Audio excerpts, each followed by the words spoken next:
আসসালামু আলাইকুম প্রিয় দর্শক, welcome to my channel cooking with Seema. তালের মৌসুম চলছে। এই মৌসুমে নতুন তাল দিয়ে মজাদার তালের বড়া আমরা সবাই খেয়ে থাকি। আমিও বানিয়ে ফেললাম। চলুন আমার রেসিপিটি শেয়ার করে নিই। তালের বড়া করতে এখানে আমার লাগবে ময়দা, চিনি, চাউলের গুঁড়া, নারকেল, লবণ, বেকিং পাউডার এবং লাগবে তাল। আমি তালের রসটা এখানে বের করে নিয়েছি। এখন আমি তালের রসের মধ্যে নারকেল কোড়া দিয়ে দিচ্ছি, চিনি দিয়ে দিচ্ছি, মিষ্টিটা আপনাদের স্বাদ বুঝে দিবেন, সামান্য লবণ দিয়ে দিচ্ছি, আর দিব একটু বেকিং পাউডার। সবকিছু খুব ভালোভাবে আমি মিশিয়ে নিব।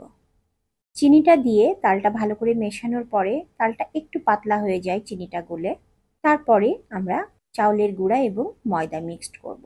শুধু চাউলের গুঁড়া দিলে পিঠাটা শক্ত হয়ে যায়, এই জন্য চালের গুঁড়ার সাথে যদি একটু ময়দা মিশানো হয় তাহলে পিঠাটা একদম সফট থাকে।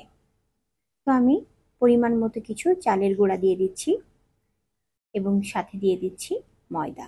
এখন আমি ভালোভাবে এটা মিক্সড করে নিচ্ছি। মিক্সড করে নেওয়ার পরে এর ঘনত্বটা ঠিক এরকম হবে, একদম পাতলা ছ্যালছ্যালেও হয়ে যাবে না, আবার খুব বেশি ঘন হবে না। অনেক ঘন হলে পিঠাটা আবার শক্ত হয়ে যায়। তো খুব ভালোভাবে আমি সবকিছু একসাথে মিশিয়ে নিয়েছি। এখন আমি পিঠা বানাতে চলে যাব। একটা প্যানে আমি বেশ কিছুটা তেল নিয়ে নিয়েছি। এখানে একটু বেশি পরিমাণ তেলই নিতে হয়। তেলটাকে গরম করে নিয়ে একে একে আমি পিঠাগুলা দিয়ে দিব। পিঠার আকার আপনারা আপনাদের খুশি বা পছন্দ মতো দিতে পারেন। আমি এভাবে দিচ্ছি। ছোটবেলায় দেখেছি আমার আম্মাকে এভাবে পিঠা বানানোর জন্য, তাই আমারও এভাবেই পিঠা বানাতে ভালো লাগে। আপনারা একটা চামচ দিয়েও দিতে পারেন বা নিজেদের যার যেমন খুশি তেমন শেপে দিতে পারেন। আমার পিঠার শেপটা এরকম গোল গোল বড়ির মতো হলেই ভালো লাগে। সব পিঠাগুলা দেওয়ার পরে পিঠাগুলা নিজে থেকেই যখন হয়ে যাবে তখন ভেসে উঠবে উপরে।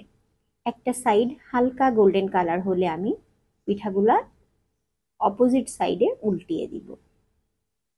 এভাবে একে একে আমি সবগুলা পিঠা উল্টিয়ে দিব। যে পিঠাগুলো আগে দিয়েছি সেগুলো আগে একটু কালার এসেছে। এভাবে আকপিচ করে সব পিঠাগুলা উল্টাতে উল্টাতে যখন দেখব পিঠাগুলা গোল্ডেন কালার হয়ে গিয়েছে তখন সবগুলো আমি বারবার উল্টাই পাল্টাই নেড়ে দিতে থাকবো। দেখুন পিঠাগুলা কত সুন্দরভাবে ফুলেছে এবং কত সুন্দর হয়েছে।